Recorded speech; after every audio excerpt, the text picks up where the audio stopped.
Order, order. Welcome to this hearing of the Foreign Affairs Committee as part of our counter-terrorism inquiry. We're delighted today to have Sir Alex Younger with us for an hour. Alex, could you kindly introduce yourself, Sir Alex? I'm Alex Younger, and I was Chief of SIS, during which time I was Director for Counter-Terrorism for a reasonably significant period. Thank you ever so much. To kick us off, it'd be really helpful if we could give us the benefit of your overview of how the threats to our country have evolved since 9/11 to where we are today. Yes, well look, thank you, and thank you for inviting me. If I could just say at the outset a few things. I'm here as a private citizen, obviously. Although with parliamentary privilege, which we always encourage people to keep in the post. What does that mean? It means you can't be sued for anything you say. That's here. excellent news. Well, tell us more. Yeah. I'll take that with me. So I think, and clearly I can't go close to anything privileged We or won't ask anything you that to. I knew. And then there's just something in my head about the ISC sort of recognising the role that they also have to play in all this, and I don't want to unwittingly cut across. No, and I think you can have no concerns about that. Yeah, great. And specifically, when I was in office dealing with the IFC, the boundary was very much around historic issues and not current operational issues. So I think I need to make sure I respect that, or just building up complexity. So the threat. Look, I think that that's a very large question. Perhaps if I could start by talking about the groups, really, I think. If you don't mind, can I go backwards? So I think at the moment we're benefiting from a lot of the sort of action that took place to disrupt Daesh in sort of 2016 on, and it's important. Whilst I think the threat environment is currently deteriorating again, it's still significantly lower than it was at what I regard, at least till now, to have been the high point, which is around 2016. But for reasons perhaps I'll go into later, I think that those gains have sort of reached their maximum now, and the situation is intensifying. I think over time, clearly, what I saw was the advent of highly organised transnational terrorism, which obviously sort of crashed onto all our stages in 2001, but had been cooking for some time before.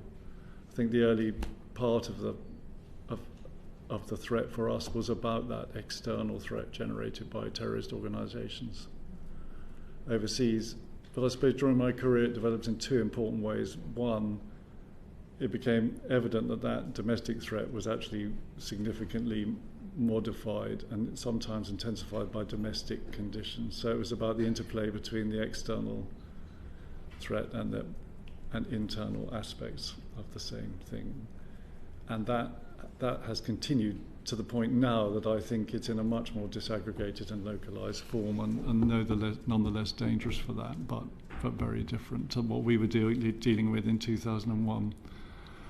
And then the other, I think, is the way in which technology has altered all of this and made it more pervasive and reduced boundaries and enriched all our lives, but also increased the way in which we can be threatened. So relative to what we began with, quite a centralised, directed threat from essentially failed space to now much more disaggregated and technologically enabled. And in terms of intensity, not as bad as it has been in recent times, but currently probably beginning to get worse again. That's really helpful. In terms of the way in which we've approached counter-terrorism as a country, do you think we've done enough to focus on the causes that drive and enable, or do you think we've spent a lot more time focusing on the combating and defeating? That's a really important point. So you'll be familiar with the 4 Ps and the contest strategy and all of that. And I think it's good that we take a holistic approach to terrorism. And I come from the pursue end of the spectrum of that. I want to be super clear, ultimately, that isn't the solution to this problem. There isn't a military solution to terrorism. the PSU constituency, of which I was a part, has a role in suppressing the effects of this and buying time. But fundamentally, that's about addressing the deeper causes of what is going on here. So clearly, I've been part of it for a long time. I think it's incredibly important for us to have a response in the way that the public would expect, to be able to deal with the stuff at the pursue end. But the reason I like the contest strategy is it attempts to look at this problem much more holistically. And just to pick you up on your point, you said that the situation is deteriorating, particularly at the moment now. Why in particular? I think that's really about Daesh, ISIS. It's a lesson to us all. Al-Qaeda started to look like it was on the back foot, but in the ashes of that came a new threat reconstituted in the shape of ISIS, which was frightening because it had evolved to meet some of the problems that previous terrorist groups had faced, and in a sense was a modernized version of what we had been dealing with.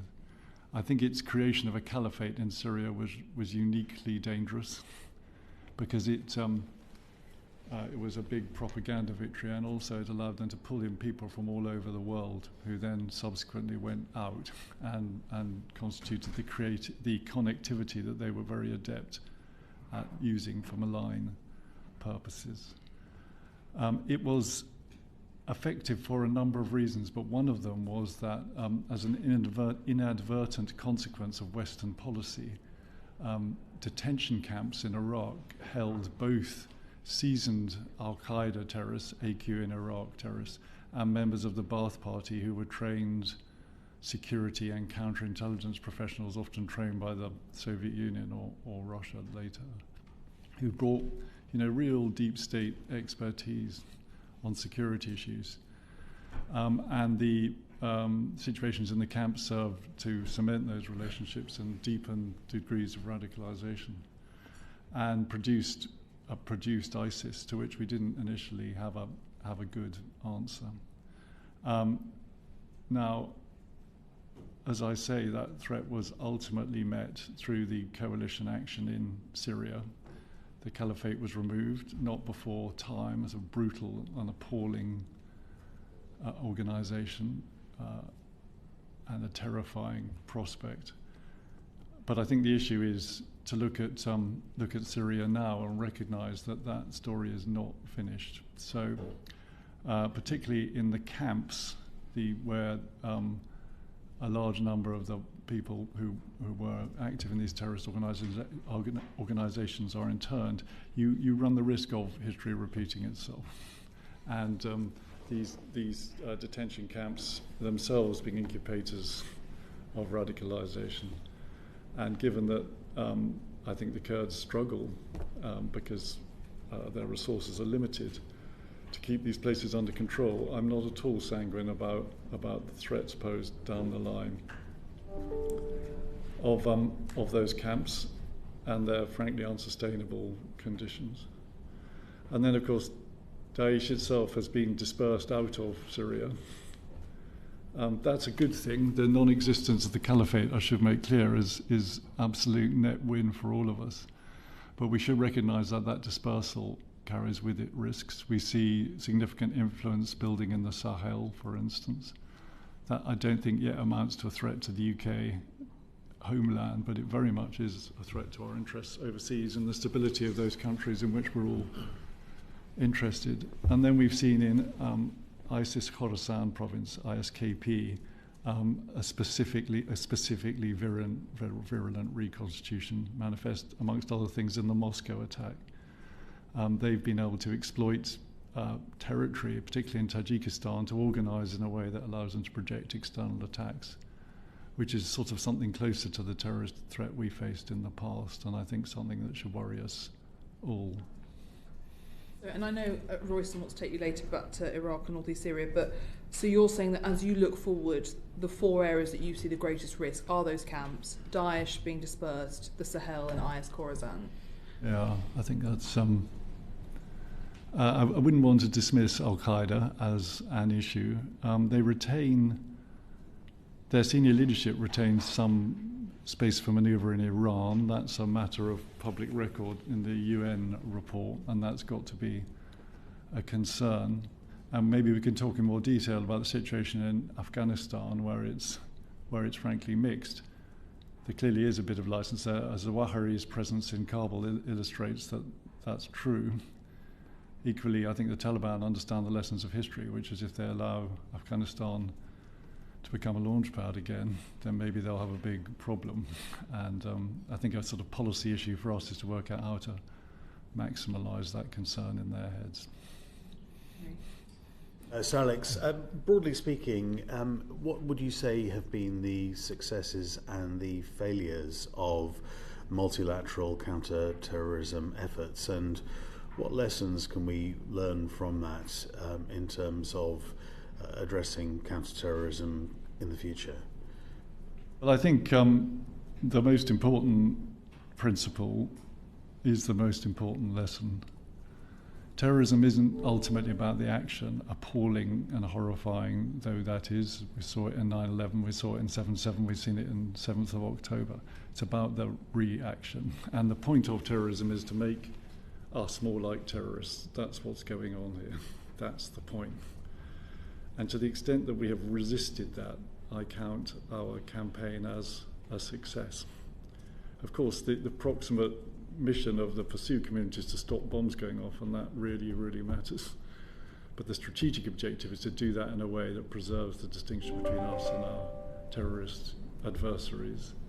I think broadly that has happened. You by the way, may disagree with me, and I love a conversation about it, and it's a quintessentially political issue, this. But I think fundamentally we've kept our shape as societies in the face of a very deliberate provocation.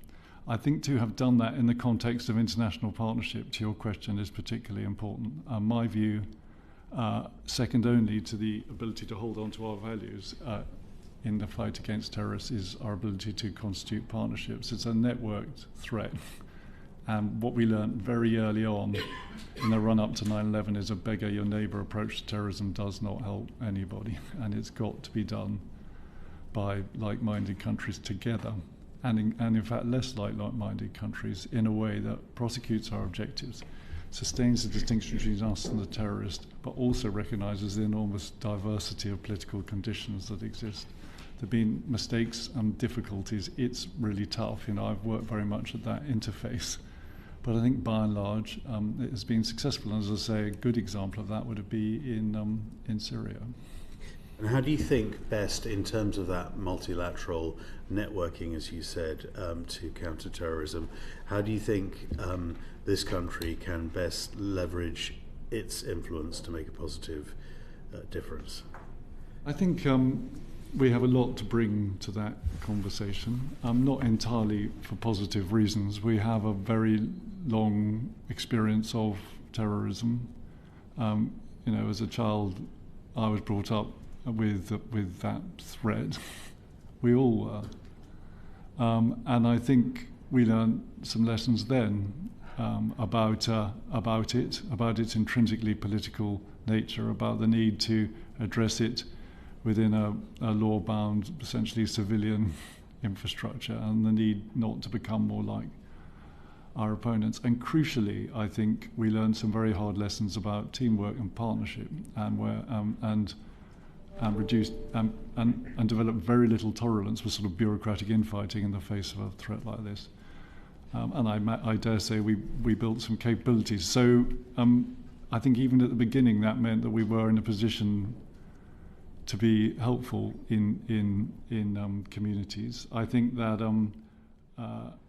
as an outward-facing, highly connected, open economy and an increasingly diverse society, we had massive skin in the game from the beginning. So to be clear, we have plenty to learn from our partners, but I think we've been able to play a positive role in all of that, and I think that continues to be true. And if I could move on to what some of the drivers of terrorist activity may be, you talked about the prison camp in Syria, but do you think it is more a consequence of specific events and locations, Gaza, for example, Afghanistan, or more broadly a difficult political or economic situation in a given territory or area, or I suspect a combination of both? I think that is a very important question. It gets to the heart of the danger of generalizing about the sort of process of radicalization and how this threat is generated. So you can't pretend that the international environment, our foreign policy, the way in which the West is perceived aren't significant drivers of all of this. Of course they are, and Daesh in particular is extremely adept at propagating the single narrative of sort of Muslim victimization, which it does in increasingly creative ways. And there's plenty going on in the world which can be used to reinforce that message. And these things really matter, and I think we all need to be very thoughtful about them. But my experience is that the process of radicalization is far more complicated than that. And indeed, I should put up my hand and say I'm not an expert on that process, and you may want to talk to other people, but I'd identify two other significant components beyond the general situation. I think the key one of those is the role that individuals, particularly charismatic individuals, play. And when I've looked at different parts of the world and threat that's coming out of them, it seemed odd that terrorist organizations that are apparently very sort of entrenched in a particular part of the world aren't generating the same level of threat. There's others that are in apparently weaker position, and it always comes down to individuals, their capacity to influence and the networks that they have, and specifically the downstream connectivity that they enjoy.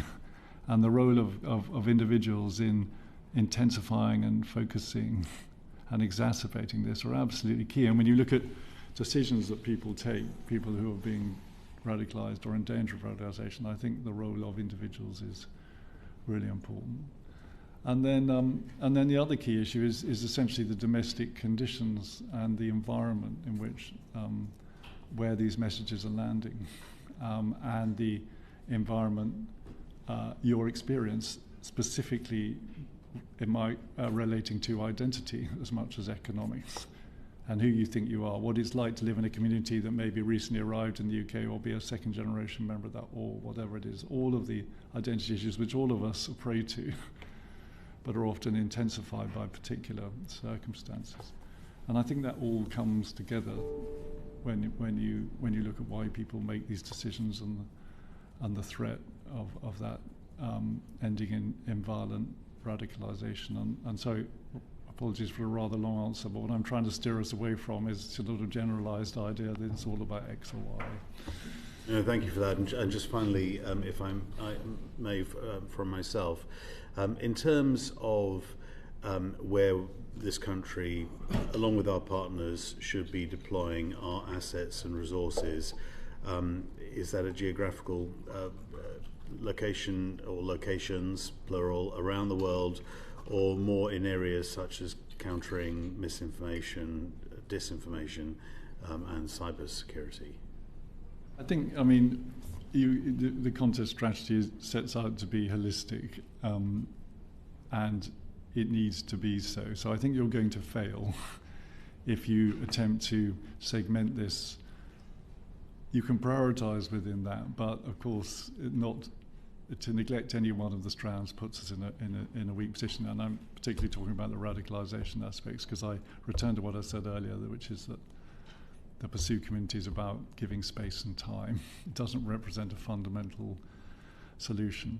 But terrorism is so pernicious, it's such a threat to our social fabric and our sort of political contract, that it is really important to get in front of these attacks. And I think that's what the public expects. So clearly that has got to be a significant priority. And there you face a bit of a challenge, which is that the sort of obvious thing to do, you're being paid by the British taxpayer, is that we prioritise according to the threat to the UK. That makes obvious sense. We're not a large country, we don't have unlimited resources. But then you get to this teamwork issue, and I think we also need to be prepared to play a more active role in underpinning the sort of the common effort. But it's a very hard balance to strike, I entirely acknowledge. Yes, indeed. Thank you. Bob, then Fabian.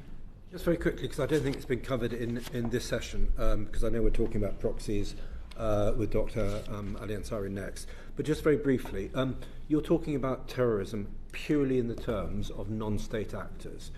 Yeah. And 20 years ago, from mid-90s through to maybe the early teens of this century, the focus was absolutely, in fact, later than that because of ISIS, the effort on terrorism was purely focused on non-state actors, broadly. Yeah?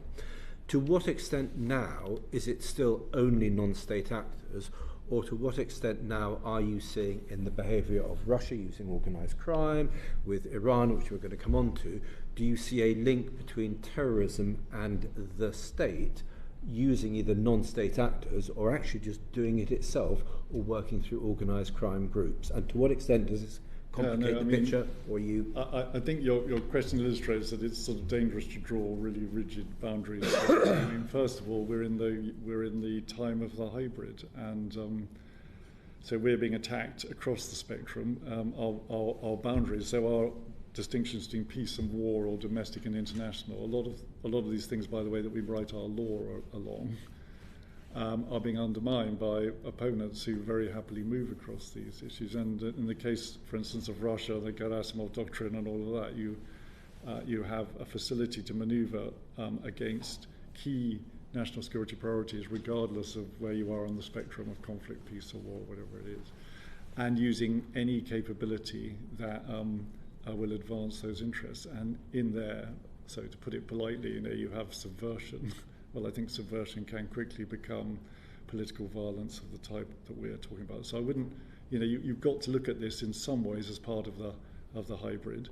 Do you see states, actively galvanizing terrorist groups to carry out their bidding? Well, of course, that in the case of rogue states, that does happen. Where do you draw the line? That's the whole point. It's really difficult to do. So I suppose my instinct would be to come at this from a sort of capability perspective. There are activities that are sort of quite distinctive in this space that are recognisable, whether they're done by a state or a non-state actor. Generally speaking, susceptible to the same forms of countering. That means that it's sort of appropriate for people dealing with counter-terrorism also to look at state-backed stuff. But where I think that runs out is clearly if there's a state behind it, you're dealing with something ultimately very different. And it seems to be all of the sort of instruments of statecraft are assembled in a different way. So I imagine that would lead to a conversation, for instance, about Iran and the IRGC in the UK. Whether they should be prescribed, etc. I think all of these do take on a different character if you've got the state behind them. Do you think they should be prescribed? It's a live issue. I can see the arguments on both sides. I personally, this is a personal view, think that if you've got a terrorist organisation that's virtually synonymous with the state, that is, ultimately you've got to deal with that state somehow. So that needs to be a guiding principle that you use, even if your aim has to be to cut down the influence of these actors as assertively as you can. Thank you. Fabian. Thank you, Chair. Sir Alex, how seriously do you think the UK should take the threat of terror groups developing advanced technology to carry out attacks, for example, autonomous weapons systems, delivery vehicles, guided by artificial intelligence? Is this a serious threat, do you think? Yeah, of course, we should not be sanguine about this. And when you look at the advent of artificial intelligence, I don't want to go into any particular detail, but it seems to me that is lowering the barriers to entry for all sorts of potentially malign techniques, even if at the same time it's enhancing all sorts of positive things. And that is going on, so you shouldn't be sanguine about it. Secondly, ever since 9/11, I think terrorist groups have been obsessed by sort of something that begins to match the strategic scale of that attack, which just was profoundly paradigm changing shocking. It just went beyond anything anyone had seen before, and they of course are desperate to achieve that, which means that they've always been quite interested in sort of what we would call weapons of mass destruction of one type or another. Thank goodness so far, though, that has proved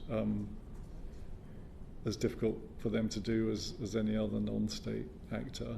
And I suppose at the end of it, I would say that by and large the people who are trying to do this are the same as the people who are trying to do all the other aspects of terrorism. So I think the strategy remains the same. How do you assess, thank you for that answer, but how do you assess the capability today of terror groups carrying out attacks using chemical or biological weapons? So I don't know about today. I don't have access to current intelligence. My view of this was that these are what you would describe as sort of low probability, high impact events. So clearly, it's difficult for them to do, but if they succeed, it's a disaster. So probably we need to focus on this very hard, even if I suspect the instances are pretty rare. In that case, that begs the question, how do we defend ourselves against? I think we defend in a way that we defend ourselves already, which is by investigating terrorist networks and seeking to disrupt them. And the increasing use of technology, is there any defence against that, the artificial intelligence? I think that's a broader question about the way in which technology and its uses are proliferating. So if you look at cyber, for instance, there's a lot of ways in which some cyber tools have proliferated, including those, sold on by commercial companies in a way that I think we should all regret. So I think, yes, you're right, we should be very thoughtful as we look at the ways in which we're regulating these technologies to ensure that we've examined the risks of that. Although, to be mindful of the extent to which it's actually extremely hard to control the spread of ideas and technology. I was just going to say that once those technologies are out there, is there any state or organisation that can possibly control them? I certainly think a safer way to deal with this is to look at people who are terrorists and what they are doing. Can I quickly just follow up on that? In terms of terrorist groups, are we seeing these capabilities, these expertise, are we seeing more terrorist groups buy them in from organised groups rather than bringing them in-house themselves? I don't know the answer to that, but they, to be honest, they seem to my mind to have struggled to generate this sort of expertise. Right. But I go back to individuals. It's all about accidents. I mean, if it so happens that an individual who's got this expertise is radicalised, then we've got a problem. That's how it is. It's easy to find them in the modern day. Graham, please. How might our foreign policy impact on the threat of terrorism to us, basically, and possibly more importantly, how do you go about assessing that both the threat and the potential threat? I think there's two sides to this. There's the extent to which things that we do are seen as heightening the sort of radicalisation risk, and I think it goes back to my previous answer that it's quite complicated to track cause and event in this space. So I personally don't know how you would go about designing a foreign policy, with a priority to avoid radicalisation, or I just think that's a highly sort of generalised objective. The bit where foreign policy, to my mind, really has traction actually is on the teamwork side. So it's on the it's how you create a constellation of state effort that is what is necessary to deal with a network threat, where in different countries laws and norms and cultures are very different, and where we, as I think I said at the beginning, must preserve the distinction between us and terrorists. Our values must drive everything we do. We need to find ways of cooperating in other countries that doesn't forfeit that, but does create effective teamwork. And to my mind, that's very much a diplomatic task. And there's been time to assess some action from your time in SIS. The invasion of Iraq, for instance. Do you believe that it certainly seems to me that led to the creation of ISIS and the caliphate. Do you think that was avoidable? I mean, that, if you have to draw up a balance sheet, that was a very big negative. For more recently, you may not be able to answer this. Do you think that what is happening in Gaza at the moment is increasing the threat of terrorism? I know you're not in position at the moment, but you may have a view. Yeah, on Iraq, obviously what you say is true, and is ironic because it was, part of the premise was based on the idea that Saddam Hussein represented, an ally to terrorists, and the opposite was true.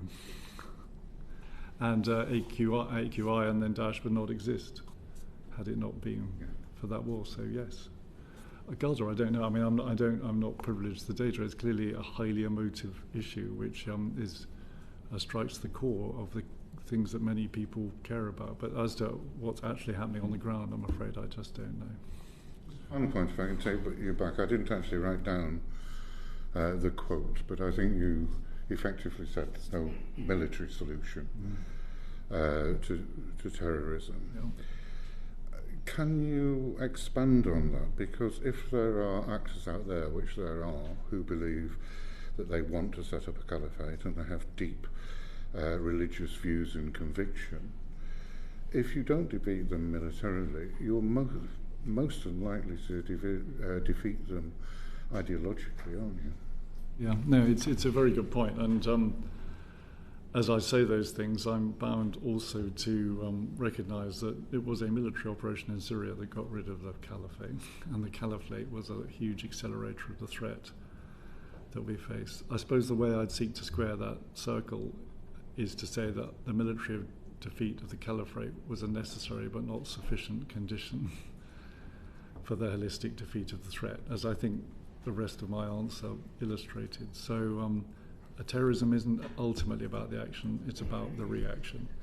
I don't think this was the case in Syria, but if the military action itself is of such a nature that it profoundly deepens the problem and creates more people willing to take arms than existed before, then you haven't succeeded. Now, I don't believe that was the case in Syria, but there is something about the conduct of campaigns and ensuring that they are consonant with our values and the difference between us and our opponents that remains important.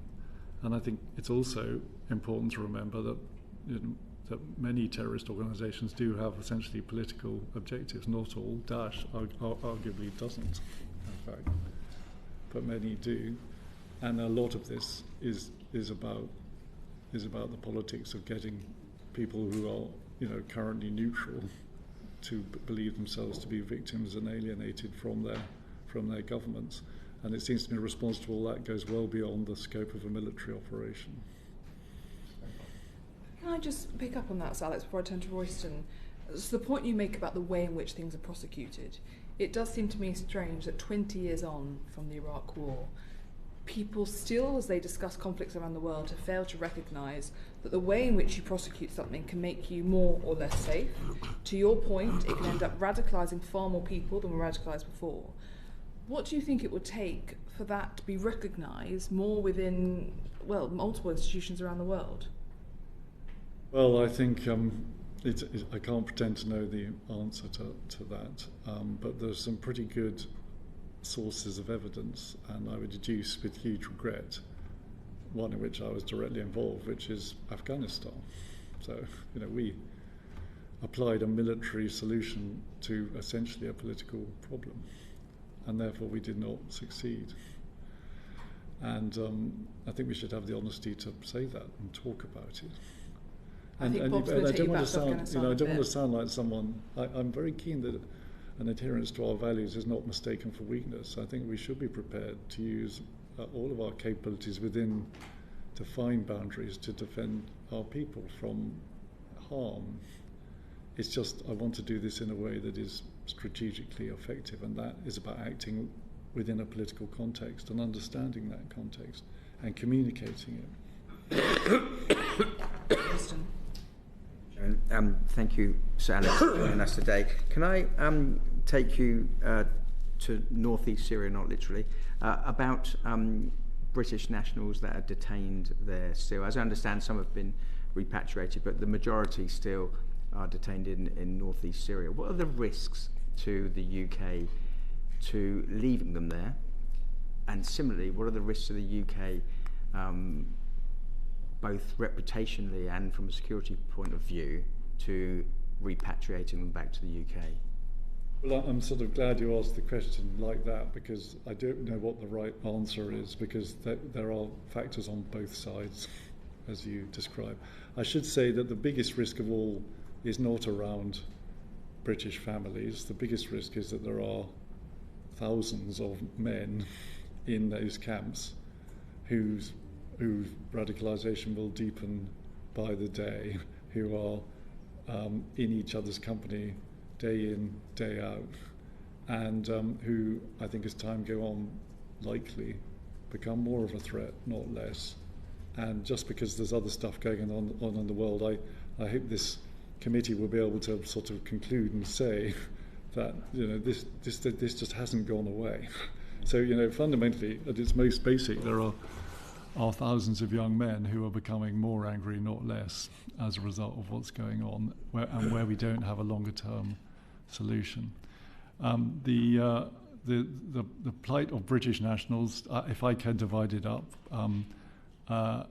I certainly think when it comes to children, particularly orphans, it is just really clear that they should be back here, because do you want children to grow up in that environment? Because it seems to me the obvious risk is that they too will be radicalised and the problem will be worse. When it comes to family members more broadly, I'm not going to generalise. It's a very small number of people, and this is where the structure of your question comes in, because there are strong factors that push you in both directions. And I think that when looking at this, there would be concerns about the threat that they would still represent, and to that extent, it's a hard call for them to come back here. On the other hand, you want to think about the political, reputational, human aspects of all of this on the other side of the ledger.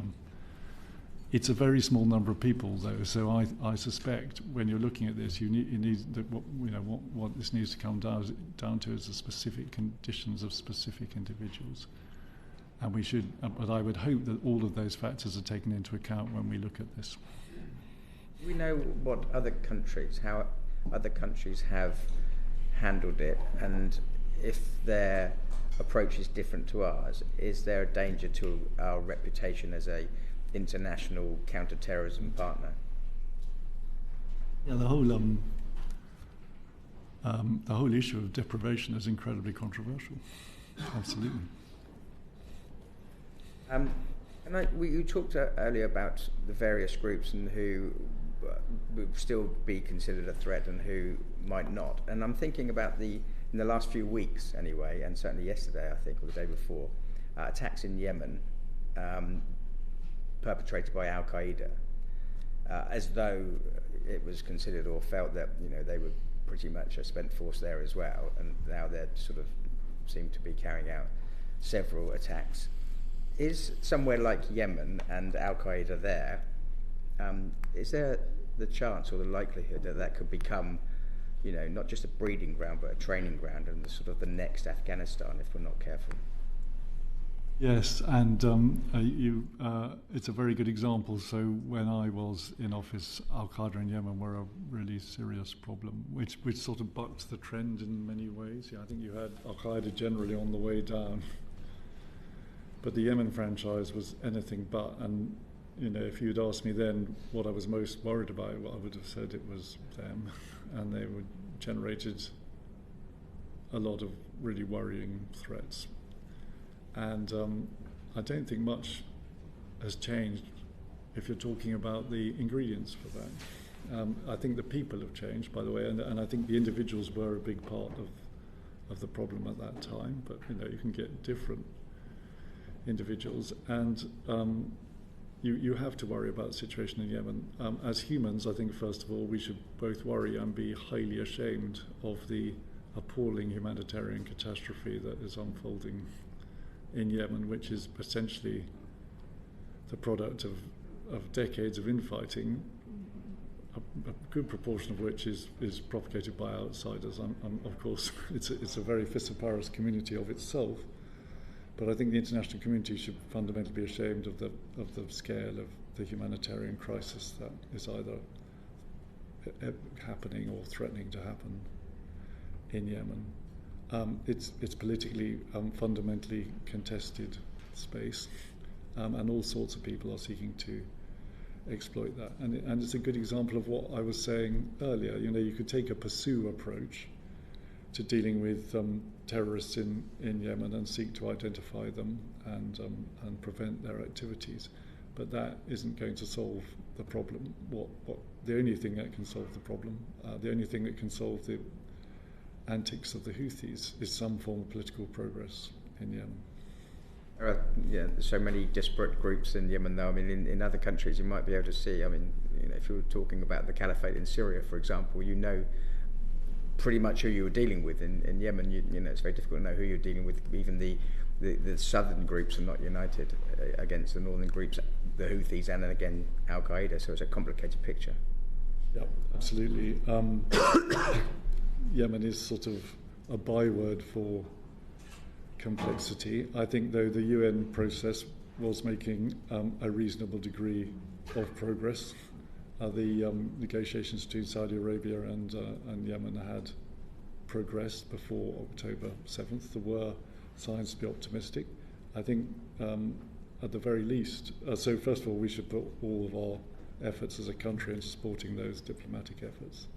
And then, of course, we have external interference, which is still rife. Bob, I know you wanted to cover Afghanistan. So Alex very interestingly commented that it was one of the conflicts that you felt where we approached a military effort to defeat what was essentially a terrorist program. But Bob, I know you wanted to go into that more. Yes, thank you very much indeed. Can we talk about the future of the Taliban a bit? I know we've sort of talked around the issue. Is it still a terrorist threat, given the point you were making a little bit earlier about the Taliban understanding perhaps the limits of its behaviour and not wanting to attract an air or land campaign against it? I've obviously spent a lot of my career dealing with the Taliban. I think it's a brutal medievalist regime. If you have the misfortune to be born female in Afghanistan, their attitudes condemn you as things stand to a marginalised life. There is, I don't think, a good prospect of any sort, any future of any sort for Afghanistan under Taliban rule. So can we just be really clear about all of those? No, I'm not saying they're morally. I'm not saying you're saying they're morally I think acceptable. in terms of the extent to which it continues to constitute an external threat. First of all, the Pakistanis, ironically, would definitely consider that to be the case. So, bearing in mind the extent to which Pakistan played a pretty ambiguous role when the coalition was in Afghanistan. You now see, I think, the Pakistani Taliban actually quite active in attacks across the Durand line into Pakistan, which is, I think, an increasing problem for Pakistan, ironically. I think in terms of Daesh, obviously they hate each other, the Taliban and Daesh, and there's a vicious battle going on. To the point that I think whilst Daesh enjoys some freedom of manoeuvre in Afghanistan, it's definitely not a permissive environment from their perspective. Okay. So that's quite useful. Al-Qaeda is I think I've already referenced, quite interesting. So I think on the face of it, Taliban and Al-Qaeda have a degree of sort of theological sympathy for one another. It's clear that to some extent the senior leadership is still afforded some space. But it's clear also that there's something in the Taliban calculation that recognises that if they're allowed to run free, then problems will follow. And of course that is the lesson of history. So a sort of challenge I would have for the international community, who are of course hopelessly divided on how to deal with Afghanistan, which is kind of Afghanistan's fate. A challenge I would have is let's think about how we arrange incentives for the Taliban so as not to allow the situation that we saw in 2001 to reconstitute. That's my challenge. I mean, two questions at the back of that. I'm presuming, judging by everything that you've said, is that you think we should have negotiated earlier with the Taliban and to accept that, morality aside, they were power, that they had power and influence, including when we had a sizable British deployment there, and that was a mistake. Yeah. So I think I wouldn't want to be associated with the term morality aside. I think the moral course of action was to work to ensure that the external threat was limited to the absolute minimum, and that in some way Afghanistan had a sustainable future. No, fair enough, but I'm talking about back then. Yeah. So should we have tried to split the Taliban into a sort of irreconcilable and reconcilable elements when they were out of power and when we had a great deal, when we had more physical force? We're agreeing with each other. I think that a side effect of the essentially militarised policy that we have would be to drive those two halves together, when in practice it should have been completely different. So you had a Pashtun nationalist organisation and an international terrorist organisation, which we were pushing together, and it was my view, and it always has been my view, that we needed to find ways of segmenting that, and a failure to do that was a lost opportunity. Absolutely. And just with both those two in mind, there's obviously an important debate to ensure how military action is part of a coordinated political strategy. I'm assuming that you're saying that there is too much focus on the military as a problem solver in Iraq and Afghanistan. Is the assumption now that we are thinking too little about military force to maybe compensate for those periods earlier in the century when we relied too heavily on it to solve what were effectively political problems? I think the key thing for me is to apply military force, which is a legitimate thing to do in a political context, and to recognise that just use, it's sort of simpler, I think, to look at this through a military lens. You think we discussed earlier in the caliphate example, it did turn out to be a military context. I entirely get that. Do you think, looking back on it, that our politicians, maybe the lack of military experience they had in the 90s and early 2000s, meant that they saw military force as a panacea which could solve societal ills and political goals? Well, that was implicit in the decision to invade Iraq. Graham. We've mainly been focusing on Islamist terrorism, but there are other groups who sort of leave their moorings in democracies or were never moored in the first place. How, when you were in office, did you assess the threats of narco-terrorism, eco-terrorism, right-wing, left-wing terrorism? In your mind, is there a hierarchy of threats from those different groups, and are there any I've missed out? So I think it's really, my view is it's important to define terrorism as a technique, rather than separating it out by author. But I think there are dangers in that. That's a sort of intrinsically political judgment. So I think as officials, it's incumbent on us to look at this all as the same. The reason I think terrorism warrants the priority that is generally given by states like the UK is not that it's an existential threat. It's not that. It's a pernicious threat to the social fabric of our societies, and threatens to undermine the contract that exists between our citizens in a way that is fundamentally damaging. So I'm asked a lot about the balance, for instance, between right-wing terrorism and Islamist terrorism, and they are different. We've already talked about the way traditionally that Islamist terrorist groups organise. Right-wing groups don't appear to do that. But in terms of the threat they pose to our social fabric, it seems to me just as dangerous, if not more so, frankly. The key point for me, though, is that they operate in completely different ways. So it's not about doing less of this one and more of this one. They're just they're different things. No, I can see that, but there is a big but, isn't there? That the result of Islamists setting off a bomb or eco-terrorists setting off a bomb may well be exactly the same. But because their motivation and mode of operation is different, how you respond to it will be different. And what I was trying to get at was, can you assess the different level of threats those groups make? I mean, the consequences of what they do will be the same, but their motivation, how they operate, how we deal with them will be different. I think it's just hard to do. I mean, terrorism is an asymmetric activity. It's a tactical action that has a strategic effect. So, you know, I don't even want to use my imagination when I think about some of the directions this sort of stuff can go in. It's really hard to describe one as intrinsically more threatening than another, even if I accept, and I'm sure this drives your question, that we do have to sort of prioritise. I entirely understand that, but it's really difficult.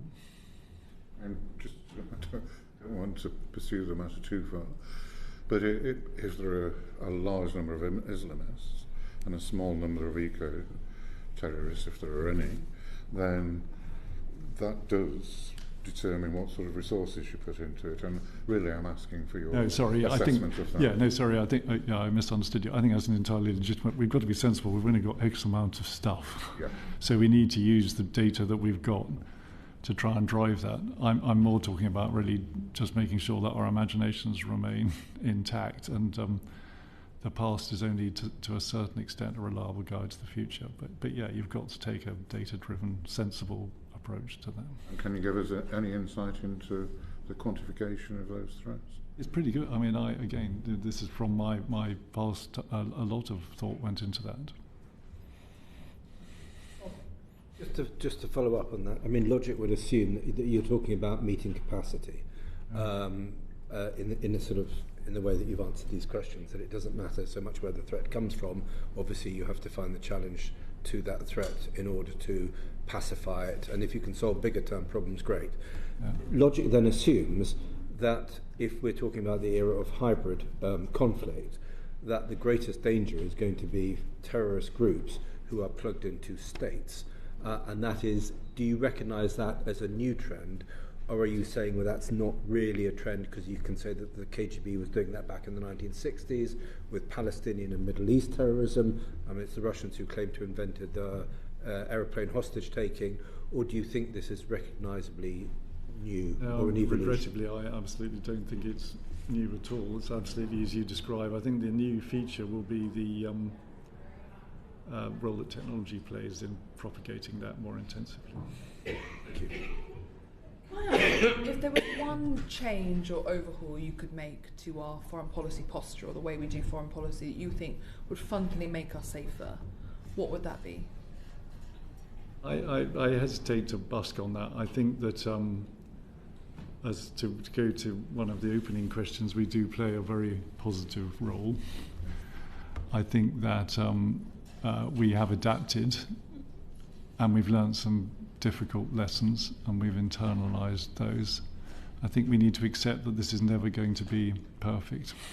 It just isn't. And above all, and I would like us to be able to understand the need to keep on adapting. I think, as I've already said, that a lodestar here needs to be our ability to maintain the difference between us and terrorists, and that should be non-negotiable. I think that partnership is absolutely fundamental to making this work, and I put that to you as a community. These are fundamentally political decisions that have to be taken about how to enable the broadest possible partnership and the legal underpinnings that make that possible.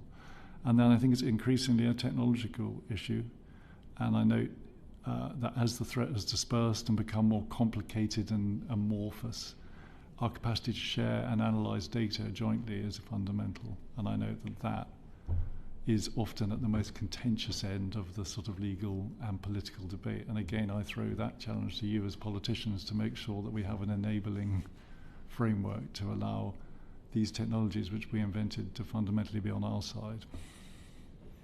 We were quite critical following the publishing of the Integrated Review and also the Integrated Review Fresh, that we felt as a committee that counter-terrorism had been downgraded to this focus on intrastate warfare. Do you think that was unfair, and do you think we're now moving to get the balance more right given what's happened over the last 2 years? Or look, I think the problem is that it's just because something's got worse doesn't mean that something else has got better. There's no natural stabilizer in geopolitics. It could just be that everything's getting worse. And I hesitate to say that because I'm sure there's lots of aspects of life that are getting better. But the reality is, just because you've got a resurgent state threat doesn't mean the non-state threat has gone away. I think we've touched on the extent to which they're reinforcing, which sometimes they are, sometimes they're not. So you would definitely want, to your question, to get away from a sort of zero-sum dynamic between the two. But at the same time, to govern is to choose. You've got a certain amount of stuff. You've got a resurgent state threat. That was the significant feature of the end of my career, and subsequently, since I left, I'm confident it's become even more difficult.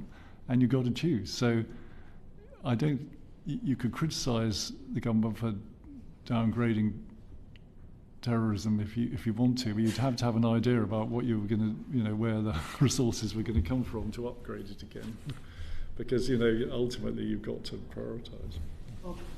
Just on that point, do you accept, or do you deny that we lowered state threats as a priority from 97 through to about 2014? Because that was the era of the threat of global terrorism from non-state actors. Do you think that we reduced our focus on state threats far too much? I would go a bit further than that. I would say that we didn't focus enough on geopolitical competition in that time. It was a sort of sense somehow that we had won that argument, which proved to be wrong. So it goes a lot further than to state and non-state actors. Just very briefly, 2 final ones from me. When we look at Iranian terrorism, particularly within the Middle East and North Africa, also extends far beyond that, what are the most effective things you think we should be doing to try and mitigate the worst excesses or reduce the threat to the UK that emanates from the destabilising activities of the Iranian state?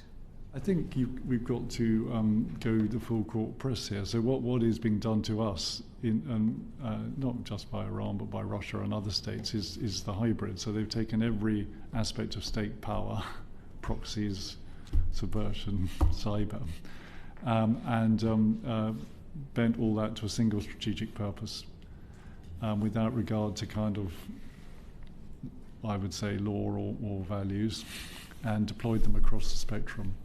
Now, we're not going to do that. I've talked about the need for us to retain our distinct ethical, moral, legal character. But we've got something to learn about the teamwork aspects of this and the rigour of prioritising it against key strategic objectives. My observation is that if you're pressured or attacked in one way, you don't necessarily respond in kind. You put together the full panoply of the things that make you strong. So it's going to sound like a truism, but you must have a whole of government and cross-alliance response. There's very little that's going to succeed in isolation. So it's teamwork again. Inherently bad at doing. Final one then, is there anything we haven't given you the opportunity to say, or something that you want to put on the record so that when we review what our approach to counter-terrorism is and our approach that we keep in mind? I think I've ranted enough. Thank you for... I think that's been an exercise in restraint, is actually what I think it's been. Well, with that then, I will say thank you ever so much to you, Sir Alex. I'm going to suspend the briefing here shortly, so order. Thank you.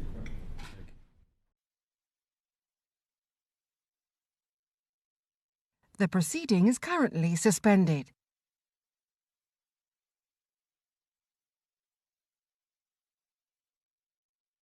The proceeding is currently suspended.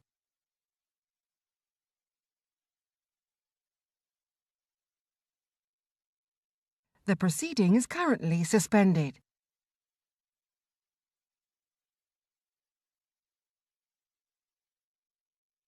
The proceeding is currently suspended.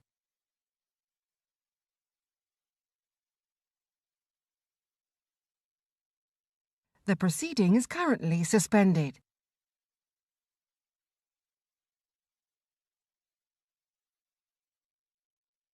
The proceeding is currently suspended.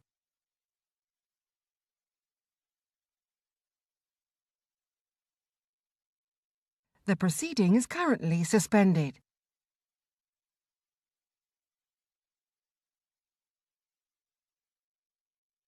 The proceeding is currently suspended.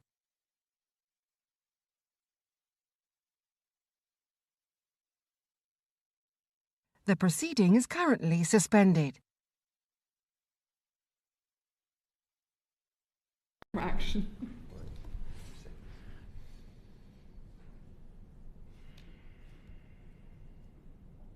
Order. Welcome back to this hearing of the Foreign Affairs Committee focus on counter-terrorism.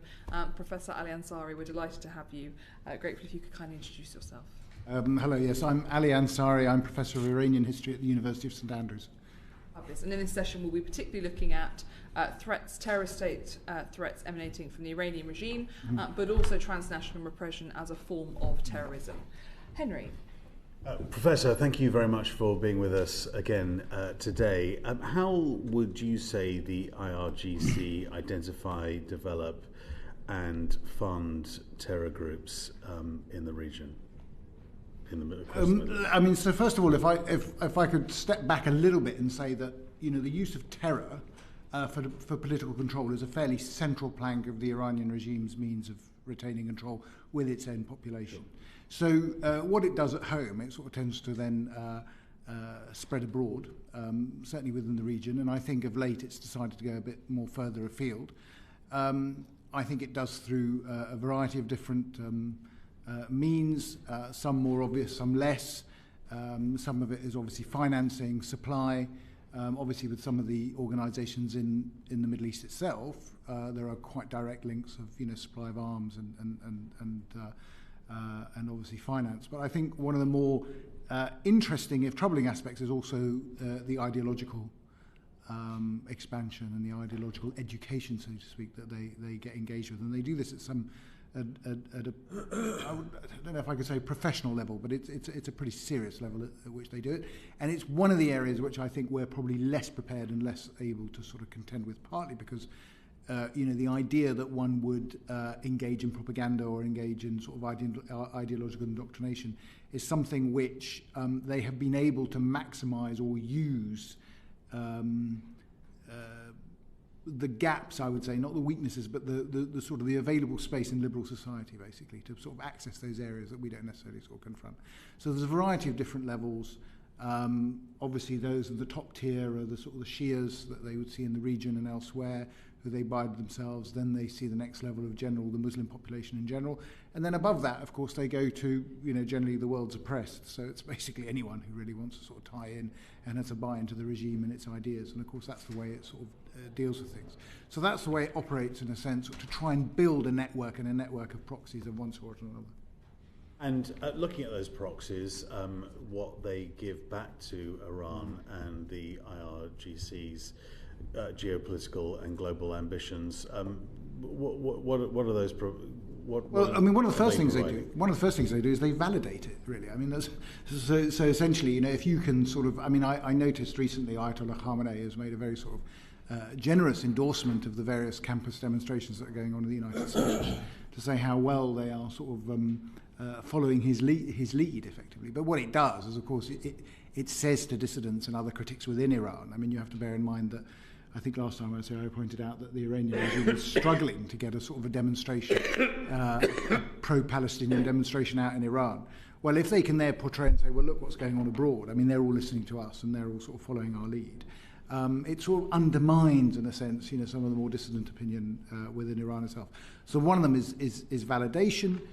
Secondly, obviously, it's just an extension of influence and, you know, in a broader understanding of the term, sort of soft power reach. And they're using, in my view, they're using our own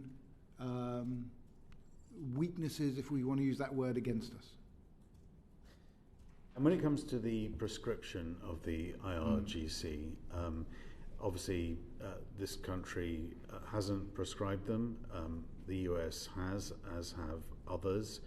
How is Iran exploiting that, and what are the weaknesses that creates? Or is there a strength in one of the, shall we say, Five Eyes not prescribing the IRGC to maintain some sort of links? We heard earlier that the IRGC are almost coterminous with the Iranian regime, and the Iranian regime represents a country, and we need to have relations with that country. What's your sort of take on that?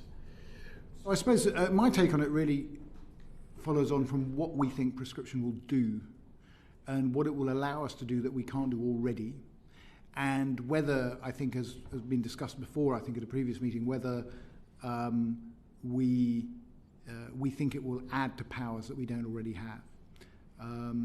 And at the same time, whether the security services are asking for those powers. I mean, I don't know if they are. So I think for Britain just to prescribe the IRGC unilaterally in a way, I think is I don't know how effective that will be.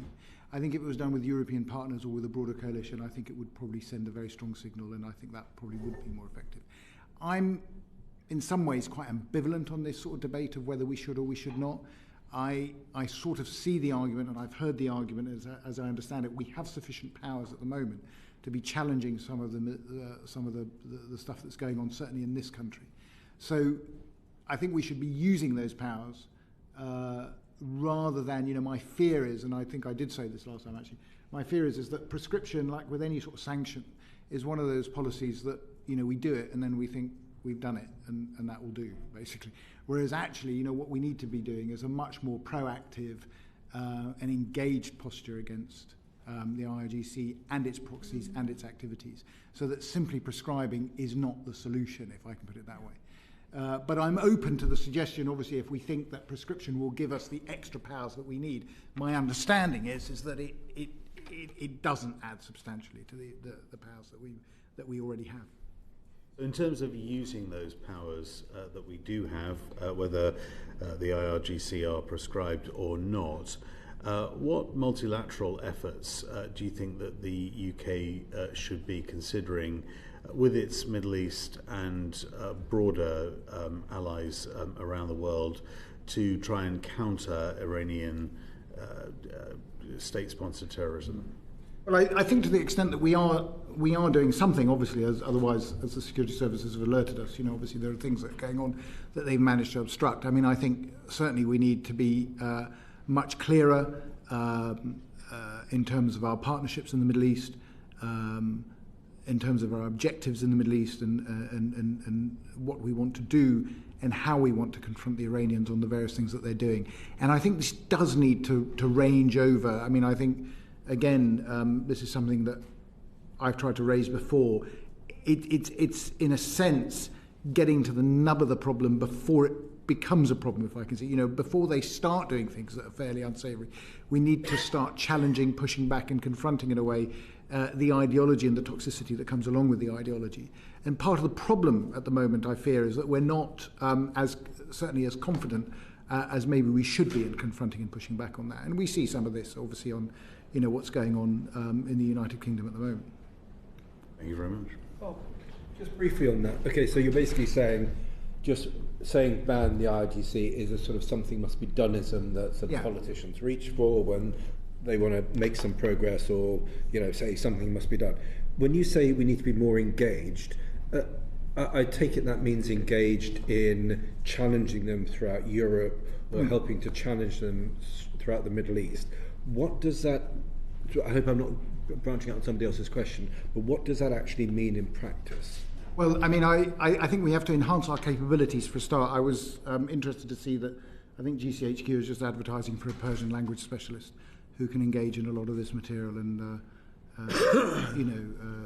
translate and obviously help the security services and the intelligence services with their work on Iran. Now, we need a lot more Persian language speakers, and we need a lot more people who understand the language and cultural hinterland of what they're dealing with. So that's one thing, and I think we need to enhance our capabilities to be able to challenge these things, and then be able to push back, I think, with, I suppose, a response. And what I also mean, what I mean by a response is a sort of engage in a sense with the the argument, the conversation, or whatever else, however else you want to describe it, against some of the propaganda and other aspects that are coming out. Where, one of the things I have to say as an academic in this country who works on Iran that I find quite, it's interesting but also quite irritating that the press bends over backwards, I think, to give a platform to various voices from Iran to come and chit-chat on the radio and other things and give their views. They very rarely actually make it very clear what these voices are, where they're coming from, and what the sort of the political leanings are. So for a non-specialist listening in, for instance, to a radio program, they might think that this is a very balanced and impartial view that's been coming from Tehran, when actually it isn't. And most of us who work on the country will know exactly who this person is and where they're coming from. Now, these sort of things, in a very basic sort of way, need to be challenged. They need to be challenged. We don't get a platform, to be perfectly honest, to go around explaining our views in Tehran radio. So why, and I'm all in favour of it, by the way, but I think it needs to be couched in a somewhat more challenging format than it is sometimes. Just on that, obviously, these voices, are they voices from Iran, or are you talking about useful idiots within the UK? They can be. Heaven forbid that we have useful. But these are voices from Iran. To be perfectly honest, and some of them are varied. But you're dealing with an authoritarian state. The idea that someone can get on the radio and Radio 4 or whatever and sort of rabbit on about, and they think this is the voice of reason or an impartial voice, I think that needs to be properly couched. People need to understand, and if need be, it needs to be challenged. There was one individual who got on the radio recently and said that there were no hijab laws in Iran, and women were entitled to wear whatever they wanted. Within a week, of course, the morality police were out on the streets again. It wasn't challenged. Yeah. You'd be unsurprised to hear that at the Interparliamentary Union, the Iranian regime counterpart delegation often like to talk about how they are experts in countering terrorism and making the world a safer place. Yeah, of course. But no one intervenes or challenges them and just sits there in silence while they deliver their very particular tone of giving speeches. Fabian, over to you. So how this is quite relevant then to what we've just been discussing, Ali. Why do you think Iran has faced relatively limited pushback in the development of its proxy network over the years? Because we're not challenging those proxies. We're not saying you're just the tools of the Iranian state. No, I think part of the reason is the consequences of Western policy in the region. Now, I don't want to labour this, but obviously the Iraq War and its consequences have had consequences. They've had consequences in the sense that they've opened up effectively Afghanistan and Iraq to Iranian penetration, quite naturally in some ways. If I was sitting in Tehran and the opportunity arose to, extend my influence into areas where I thought were my traditional, near abroad, then I'd do so. But I think the further consequence of that is, of course, Western fatigue.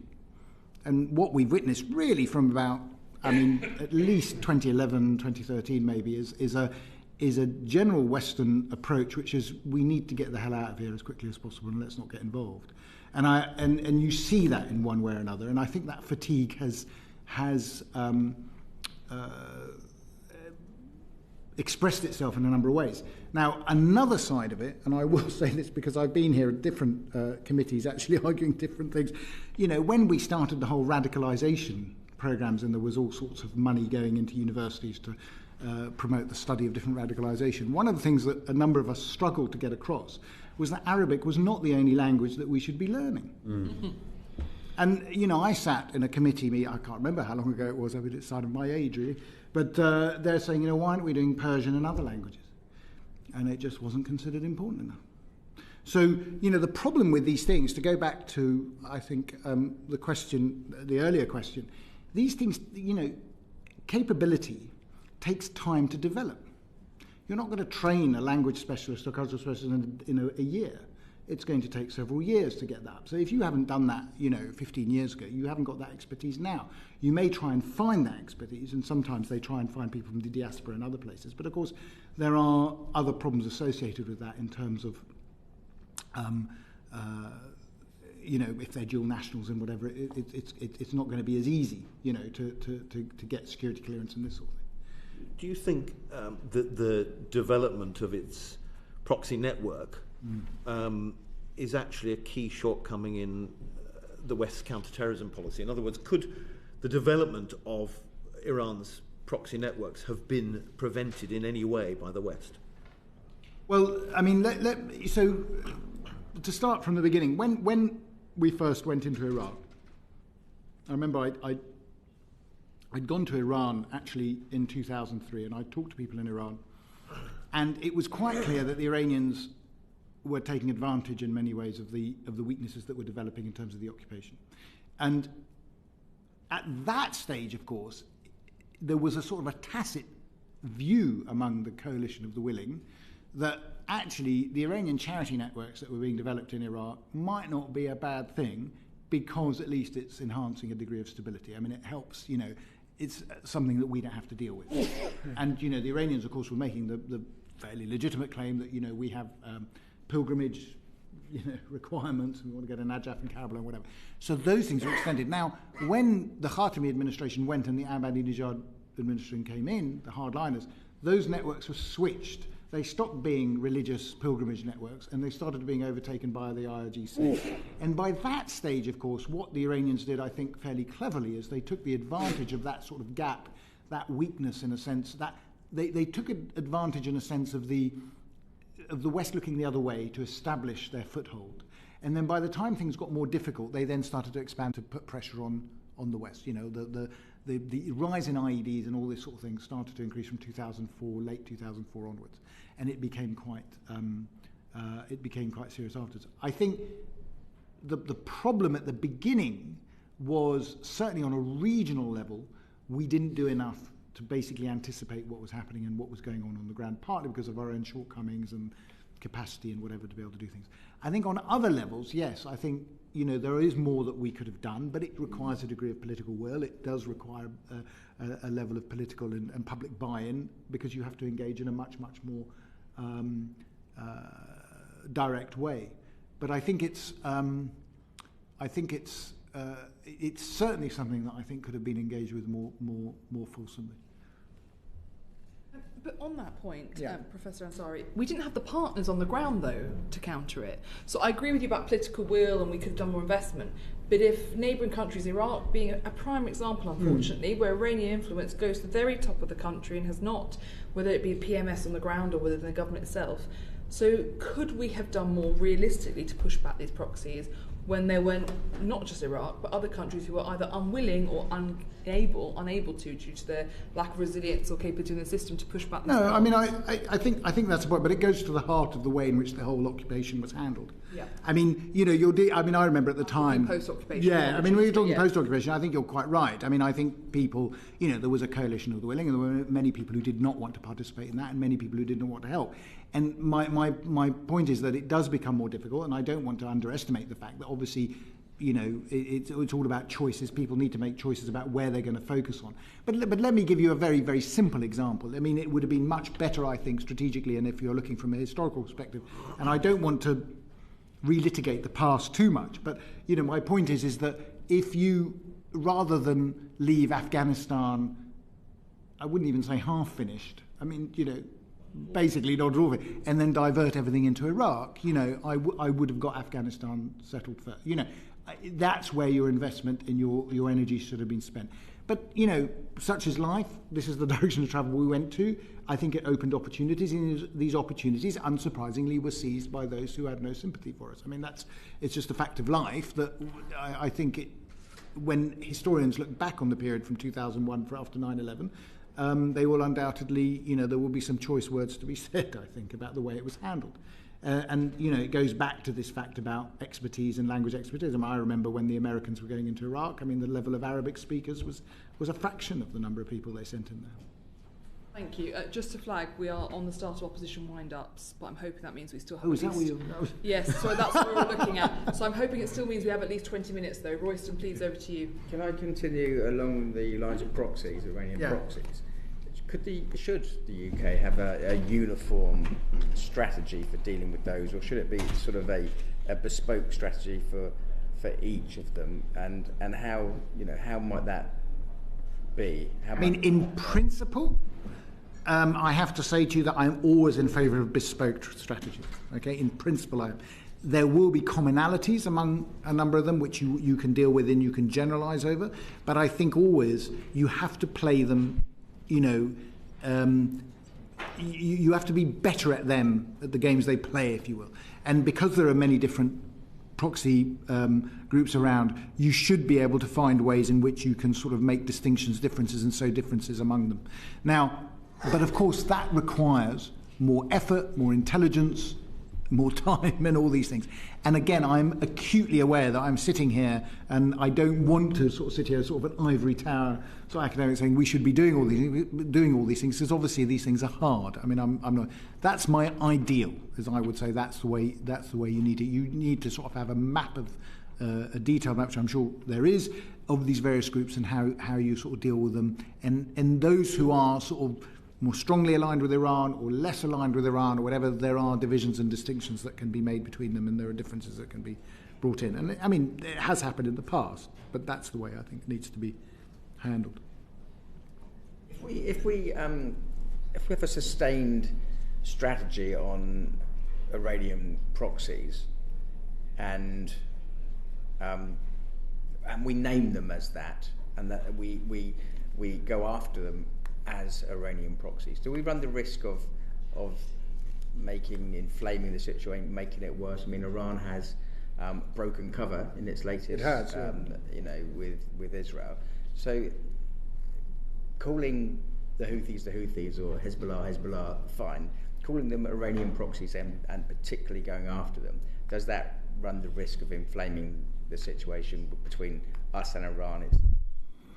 No, I mean, I don't think so. And so it all depends on how you calibrate the response and how targeted it is. But I think, one of the problems we've had, I think, is that of late we have tended to turn the other cheek rather too much. It's only recently that we started to hit back. And often the problem is because we leave it so long to hit back, we often have to hit back much harder than we might have had to. But I don't think it does. I mean, the Iranians in many ways claim them anyway, so it doesn't really matter. I mean, it's not like they're hiding behind it. You have to bear in mind, of course, that and this comes back to this notion of having the expertise deal with it. The messaging they have domestically and the messaging they have abroad are quite different. So, looking at the recent missile launches and whatever, if you looked at the messaging in Iran, it was very jingoistic and gung-ho. I mean, they had videos of, Israelis fleeing the country and, settlers moving back to America and all this sort of thing. It's only actually abroad that they played this very moderate and cool hand and sort of basically protested that matters were concluded, as the missiles were en route, which was about as one colleague said, about as bold an attempt at de-escalation as anyone had ever seen. I mean, they weren't wasting their time on this. In my view, the Iranian regime, even now that it put its head above the parapet, is very keen to get its head back under the parapet very, very quickly. I don't think the missile launch and other things put it in as good a light as it pretended it was. There is a view, but I'm others will have a better idea that certainly their arsenal may not be quite as sophisticated as they've claimed it to be. Okay, a lot of their missiles didn't fire at all. Okay, there was a great comment actually by the Supreme Leader, who basically did a new take on it's not the winning, it's the taking part. So he basically said it doesn't matter that we didn't hit anything, it's the fact that we did it. Which, I mean, might have reassured some of his commanders and stuff, but it sounded a little bit like a spin too far, and a sort of an explanation, a spin for failure. So I do think actually that I don't think in that light I don't think it will inflame anything. I think you need to set out red lines that are very clear, that they know what those red lines are and that they will not cross them. But the problem with the politics of the Middle East, the problem with the politics of Iran, the problem, I think, as has been said, that Iran has a very non-state element to its whole operation. I mean, there is one way of looking at the Iranian state as emblematic of it is a non-state actor in a way. I mean, the way it operates, it does not operate as a normal state in that sense, and it does so partly as a defensive posture, partly as a means of extending its power. But the key to their sort of opaqueness, if I can put it that way, is for us to be extra clear as to what is and what is not permissible. And you have to stick by it, by the way. I mean, that's the key. So I don't think it will inflame things at all. I think it will clarify things, if I can put it that way. And the sort of, in a different way then, is there any chance that the pushing back on the proxies, I mean, someone said, I don't know who, that the Iranians will fight the Israelis to the last Palestinian. Yeah.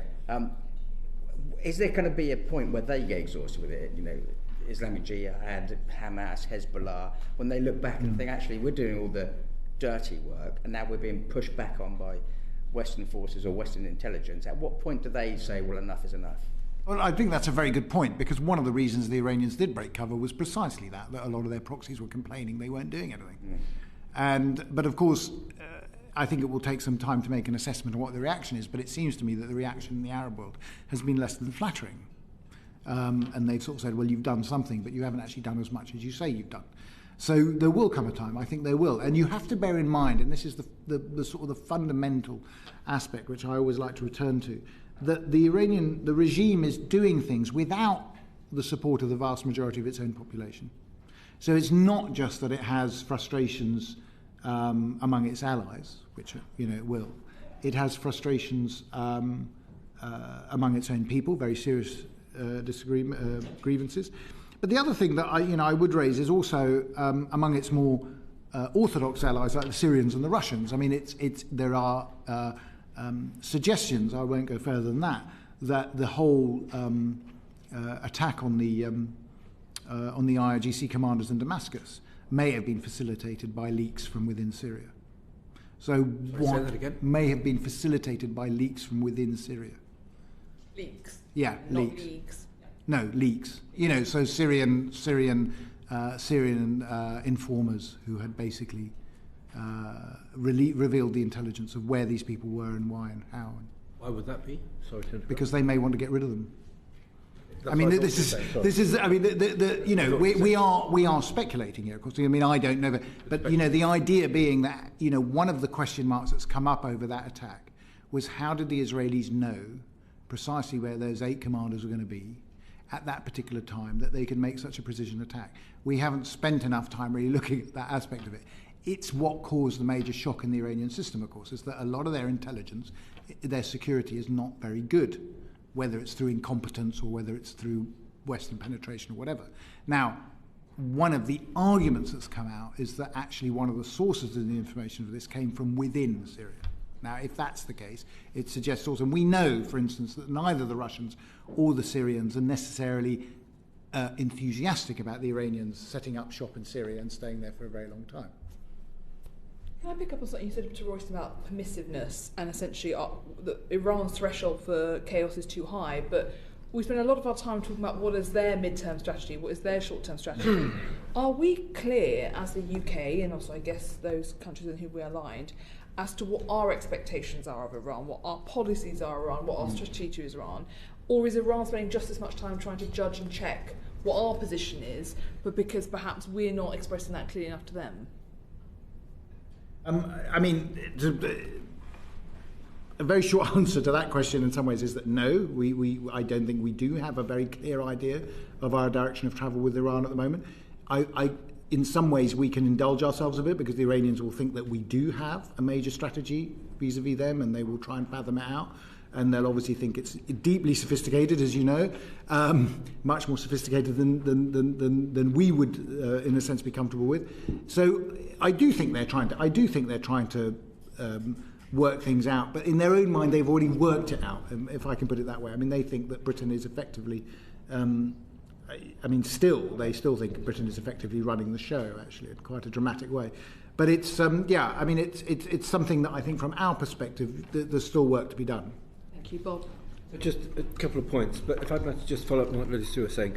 I mean, if you have the FCO here, the FCO will say, of course we've got some great plans and it's all terribly comprehensive. You don't buy that.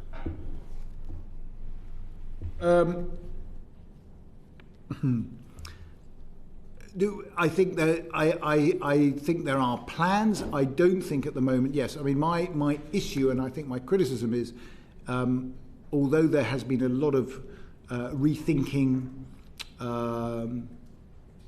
if by a strategy we mean a long-term goal and perspective, and with a serious thinking about a means to get there, then no, I don't buy that. Okay, thank you. Yeah. And when it comes to dealing with proxies and dealing with Iran, should we be making an assumption that a lot of this is going to be working through our allies, so giving technical and other support, for example, to the Saudis, rather than trying to do things ourselves, but actually embed ourselves more with our partners in the Middle East? I think needs must. Okay. You know, and I think that's going to be a reality that we're going to have to work with. Obviously, there are other people, not just the Saudis, but there are other people. But I mean, Gulfies, Saudis. Yeah. I mean, the realities of British hard power are such that I think we're much better on soft power, and I think we need to be able to leverage that. But obviously, I mean, actually, if you look historically, Britain has always worked better with allies anyway. So I mean, it's the way we work. And just one final question. As an academic, looking at this sort of academic study of strategic culture, when you're talking about Iran and the regime being a non-state actor, I would interpret that as proof that the IRGC and the mullahs were effectively reliving through their founding culture and not adapting to being a fully sort of state culture, because they almost feel happy behaving like some non-state actors, stroke terrorists, but having the forces or the backing of a state to do it. I think that's absolutely right. I mean, I think that's exactly how it operates. What we find is a very informal system of networks and personal networks. So what you had in Iran, if I was to go back and have a look at my own work on this, has been the study of the way in which the Islamic Republic institutionally has sought to develop. Really, over the last 20 years, what they've done is they've dismantled that. I mean, they've dismantled that, and they've gone back to their, essentially what you could describe as their revolutionary roots. But it's not just their revolutionary roots, it's just the way in which they have operated in terms of a polity, in terms of an organisation. So they inherited the Pahlavi state. I mean, they inherited the state of the Shah, which was a powerful state in many ways. And they have basically, over the last 45 years, either extracted down the wealth and the capability of that state. It still operates to some extent, but the way they operate is on a very informal basis. And I think your point there is absolutely is spot on. And we need in the West fundamentally to understand that. You see, we're not dealing. You talk to people in the Ministry of Foreign Affairs. They say it themselves. The Ministry of Foreign Affairs and the Minister of Foreign Affairs is not the most senior official. He's not. He's far from the most senior official on foreign affairs. He's just there to keep us happy. I mean, he goes on these tours and whatever. But the real power brokers are either in the Supreme Leader's office or in the IRGC. I mean, these are the people who are actually running the show. And you can tell this when they send the Minister of Foreign Affairs to a European capital, but they send Qasem Soleimani, when he was alive, obviously, to Moscow. I mean, the point is, the main business is being done along another axis. Brendan. Very quickly, I've got two questions, I'll run them together. In relation to the crisis in Gaza, how concerned should the UK be about increased Iranian activity here in the UK in response, and how might that manifest itself? And also, has this crisis, or will this crisis, have an impact on levels of radicalisation here in the UK, do you think? I think they're definitely taking advantage of it. I mean, there's no doubt they're taking advantage of the fractures in society over Gaza. It's an opening for them, and I think it will facilitate or enable radicalisation, certainly, which they will exploit. I mean, I don't think there's any doubt that that's a very serious possibility. I think probably a probability, and clearly I think people are aware of this. I mean, it's such a gaping wound in some ways that the Iranians are exploiting these social fractures. Brendan, just to say, we haven't got onto our benches yet, so we've actually got. We're all right. Saying this could be our last speaker before the division bell. They never came back to ours before we. There's one government speaker. Yeah, all right, I've been so given you're given wrong information then. I know, it's fine. But can I then just ask quickly, in terms of how that would manifest itself, how would the Iranian regime manage to embed itself or get into those fractures, and how would we recognise it? I mean, one of the easiest ways to recognise it has been some of the flags that people are carrying in the streets. I mean, it's not a secret. I mean, they carry flags which have either Hezbollah, or they have, you know, IRGC flags, or they have pictures of Khamenei. I mean, I have to say, quite staggered that this sort of stuff goes around in London and other places. Obviously, it's a minority but the fact is it's there, and you can see certain affiliations. And of course, one of the great driving doctrines of the Islamic Revolution, I don't want to say Iran, I want to say the Islamic Revolution, is that the Israeli state is a cancer on the Middle East and has to be eliminated. And it sees this as an opportunity to get this message across to disaffected and unhappy people in the West who are reacting, obviously, to the terrible situation in Gaza. I mean, it's in some ways much more explicit in the United States, of course, as you see on campuses. And that's why it's no surprise that Khamenei will get up and say and endorse the student demonstrations and others and say, look, they're finally rising up against their oppressor, and essentially listening to what I've said. Now, I also found, I mean, much to my horror, I have to say, that there are some citizens of the United States, I know it hasn't happened here yet, as far as I know, where they're being taught, Iranian chants, in Persian, death to America, death to Israel. To the inanity of it is so far that even the people chanting it don't know what they're chanting, but they're saying it. Now, this is a very explicit, and the person doing it is a Press TV, employee, and so the link is very direct. I mean, the link is very clear. On Press TV, just for clarity on the record, it continues to be a banned TV station in the UK. Yes. Is it your view that it is still the primary weaponised formation for the delivery of weaponised information against our state and others that exists for the Iranian regime? I don't think it's the primary one, but it's certainly a major one. I mean, it has been, obviously, when it was operating here, it was pumping out pretty ridiculous stuff. I mean, it's still, I think you can still access stuff online. I'm not sure how so it's important that nobody, particularly people elected this place, would endorse or support Press TV in any way. Oh yeah, I mean, I would. I mean, it doesn't make any sense to me at all that anyone in this in Parliament should be in any way affiliated with it. Royston. Professor, you talked about flags being flown in London, but we've got IRGC operatives carrying out their business in London. Is the UK sufficiently aware of what they're up to, and what can they do to push back on it? When you said you got IRGC... IRGC carrying out surveillance and other, right. Well, I mean, and of course, much more nefarious things than that. Okay, I'm not as... I don't think I'd be as competent, really, or authoritative to say whether we know and whether... I mean, I'd assume... My assumption would be that we'd be aware, certainly the security services, and would keep a tab on these things. I would certainly hope so, as an academic working on Iran, I have to say. It's I certainly feel, and this I'm speaking on a very personal capacity, I would personally like to see more pushback against this sort of behaviour and activity. As I said, I can't comment on whether we know. I'm assuming that clearly the security services would be aware. I think last time you were with us, actually, you mentioned some of the Islamic centres that were funded directly by Iran, and I think you said then as well that you didn't think that we were pushing back enough on it. Well, the Islamic centres, certainly. I mean, I think the Islamic centres, it's an issue that seems to drag on, and we're not doing enough really to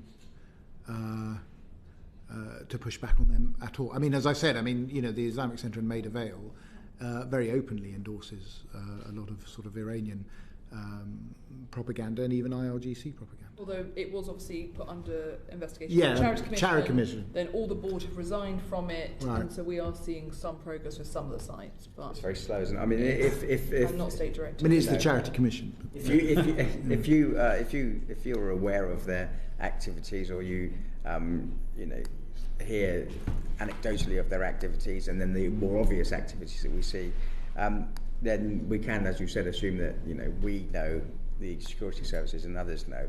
How would you see them pushing back on it?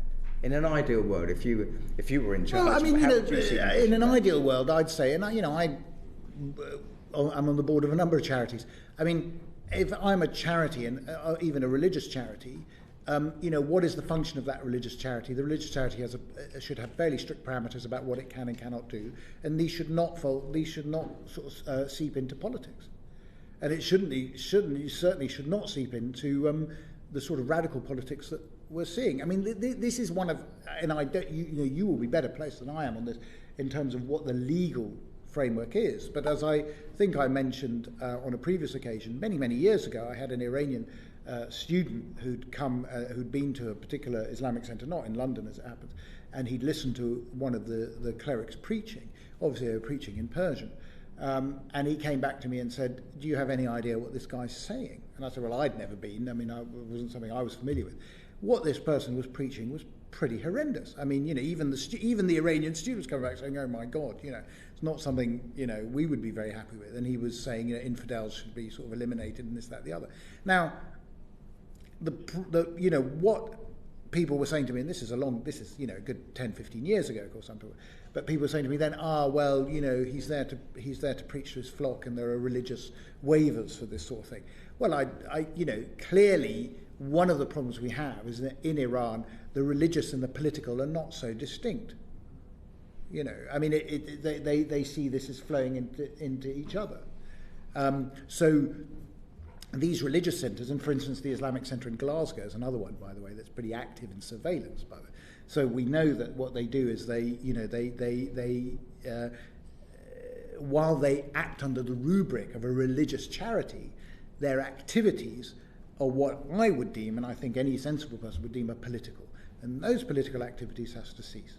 You cannot have an Islamic centre going around surveilling what they consider to be dissident Iranians in London. And tiny one. During the pandemic, apart from the fact that the NHS did a great job looking after people, it became a focus, almost something that people could concentrate on because the rest of the world's going to.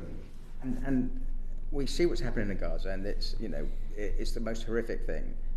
We acknowledge and understand that, and people are out on the streets protesting for the Palestinians and against the Israelis. But there's a bigger picture. Is there an element of, with all this disinformation and pushback and infiltration into the system, is there an element of our media and others are just a bit ignorant to it, so they fall into the same trap of saying this is all about Israel, Gaza, and not about the bigger picture, and therefore if we see some Hezbollah flags or if we see some IRGC flags, no one really cares too much about that? Yeah, I mean, heaven forbid that the press should have a sort of a lighthouse attitude to news. I mean, I think you're absolutely right on that. I mean, they'll focus on a particular topic, and that will be the narrative, and that's what we'll take. And obviously, that's what interests many people in this country. But they don't see the bigger picture.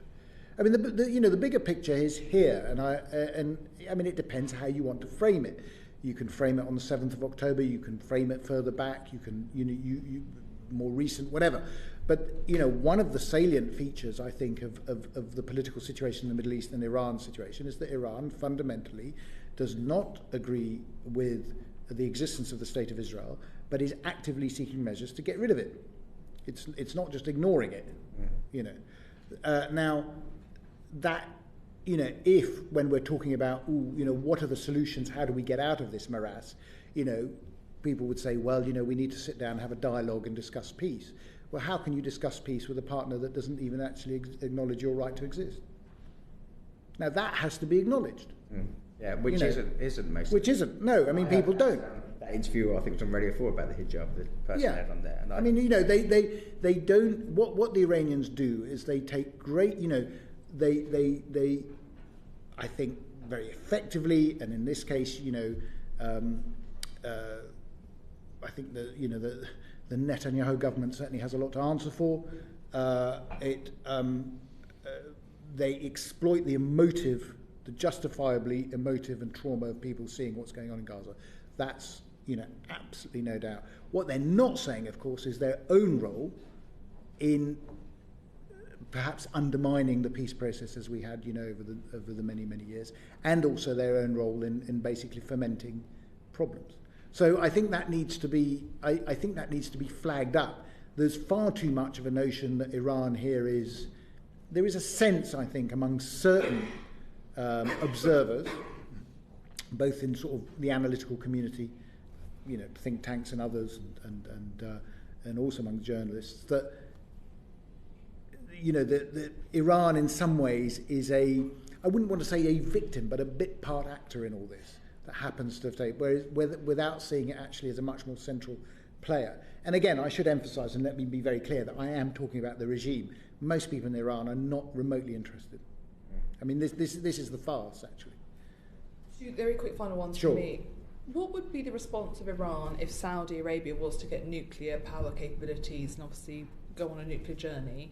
And secondly, talk us through the Iranian thinking on all things BRICS. Is it just easy alliance, more international recognition for them, for countries they wouldn't normally engage with, like Brazil and India?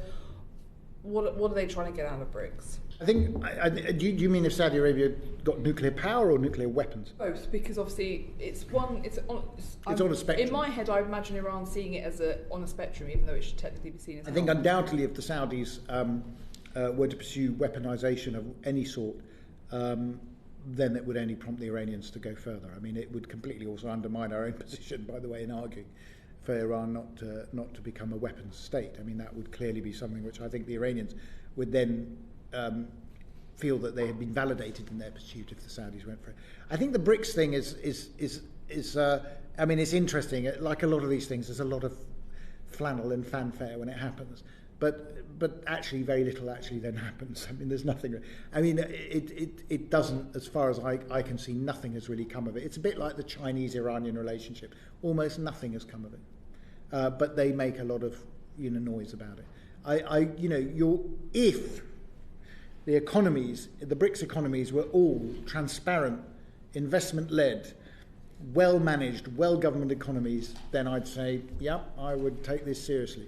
But there are some quite extraordinary basket cases in that network, and I don't think it's going to be something that we need to be too worried about. On that basket case, we shall conclude there. Thank you ever so much. Thank you very much. Order.